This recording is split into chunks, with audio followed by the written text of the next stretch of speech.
Séance 2, les nouvelles à la une. Grand A, la une. La une d'un journal, c'est-à-dire sa première page, est la première chose du journal que l'on voit. Son but va donc être de séduire le lecteur. Prenons pour exemple cette une du Figaro. Les unes sont toutes organisées à peu près de la même manière, de sorte à ce que les lecteurs ne soient jamais décontenancés ou perdus. Ainsi, on y retrouve toujours en haut le titre, sur un fond d'une couleur précise. Le bleu est généralement politiquement orienté plus à droite, alors que le rouge lui indiquera plus un journal de gauche. On appellera cet encart-là le bandeau. Suit, en allant du haut vers le bas, une bande au titre séducteur. Ici, récit, la guerre des masques fait rage au pied des avions chinois. Le récit donne l'impression au lecteur qu'on va lui raconter une histoire, ce qui est plaisant. On parle ici de guerre, de rage et d'avions chinois. Bref, on se croirait dans un film de James Bond ou un bon vieux film d'espionnage.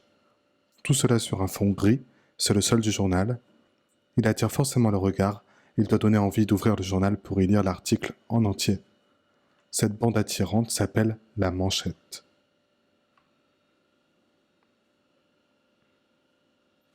Puis vient la tribune, le gros titre du journal, qui prend une grande place sur la une et s'accompagne du ventre, une illustration de cette tribune. Elle annonce un article de taille conséquente. Pour le reste de la une, le journal publie des résumés ou des listes de titres et d'articles présents à l'intérieur, ou parfois même de très courts articles complets. Ce sont les sous-tribunes. Voici, pour résumer,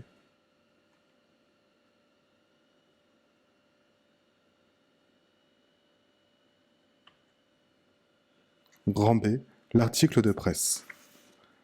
Notre journal contient des articles de presse qui respectent aussi des règles claires. Si l'on prend pour exemple un article de l'Union publié la semaine dernière, on voit d'emblée que l'article possède des titres et des intertitres qui guident et donnent du confort de lecture, confort renforcé si besoin est, par la simplicité de la formulation, à l'aide d'hyperboles, guerre, tranchée, fâché. La rédaction de l'article, c'est important, se fait en colonnes et en plusieurs parties, toujours pour le confort de lecture. La plupart des articles sont accompagnés d'une illustration. Celle-ci cherche à donner du réalisme à ce qui est écrit.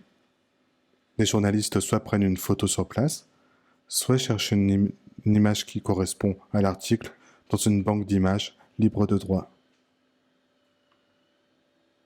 Enfin, l'auteur signe toujours son article. En somme, la forme de l'article est étudiée pour être confortable, d'une part avec ses titres et ses colonnes, mais aussi pour apporter de la crédibilité grâce à ses illustrations et la signature de l'auteur.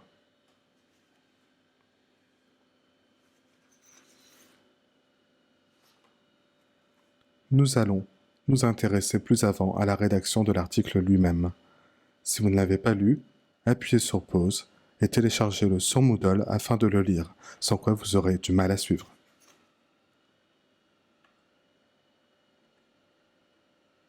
Mon article commence avec un titre séducteur, composé d'un double jeu de mots, un peu idiot sans doute, mais distrayant, sur le pain tranché.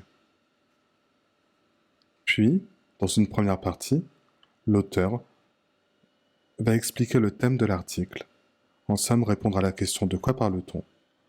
Pour cela, c'est très important, il utilise une phrase d'amorce, une phrase pour accrocher le lecteur. Ici, le ton est humoristique et l'auteur joue sur le sens du mot pain dans « Il y a des pains qui se perdent ».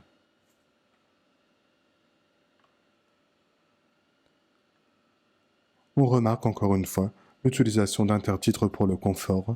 En réalité, les intertitres ne séparent pas le texte en plusieurs unités de sens, mais servent bien souvent juste à mettre une citation en avant, soit parce qu'elle choque, soit parce qu'elle plaît, dans tous les cas parce qu'elle attire le lecteur et lui donne envie de lire la suite.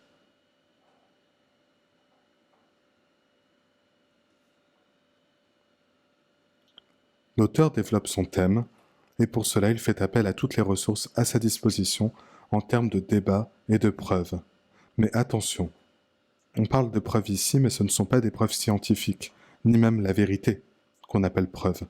Ce sont juste les éléments qui vont servir à convaincre les lecteurs, à commencer par des éléments historiques ou scientifiques, des témoignages. Ici, on fait témoigner les boulangers et la mairie, souvent des témoignages de spécialistes, ou encore dans la manière d'écrire le texte, dans les éléments textuels qui vont créer des émotions chez les lecteurs, soit que le journaliste a décidé d'utiliser un vocabulaire péjoratif ou mélioratif, les champs lexicaux de l'indignation ou au contraire de la fierté, etc., etc., tout ce qui pourra influencer le lecteur.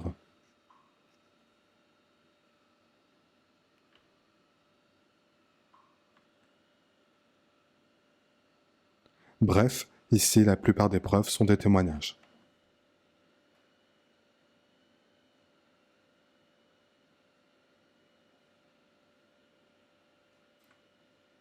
Le journaliste peut développer son article à l'infini tant qu'il a des éléments à donner, le but étant toujours de maintenir l'attention du lecteur vive et de lui donner envie de lire la suite. Enfin, il peut conclure, mais il n'est pas obligé. Cependant, comme il commence son article avec une phrase d'amorce, il terminera son article avec une phrase de sortie, un bon mot. Ici, le journaliste joue sur le sens de l'expression rouler dans la farine en écrivant « La suite dira si cette philosophie l'emporte ou si certains boulangers persistent à croire qu'ils ont été roulés dans la farine. »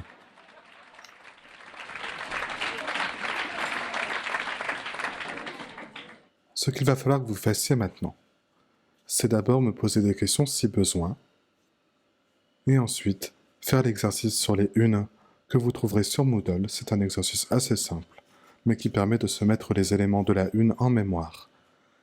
Suit un petit exercice de rédaction dont la consigne est sur Moodle et pour lequel, encore une fois, je vous invite à me poser des questions si vous avez besoin, notamment dans le forum en haut du cours de cette séance. Bon courage à vous.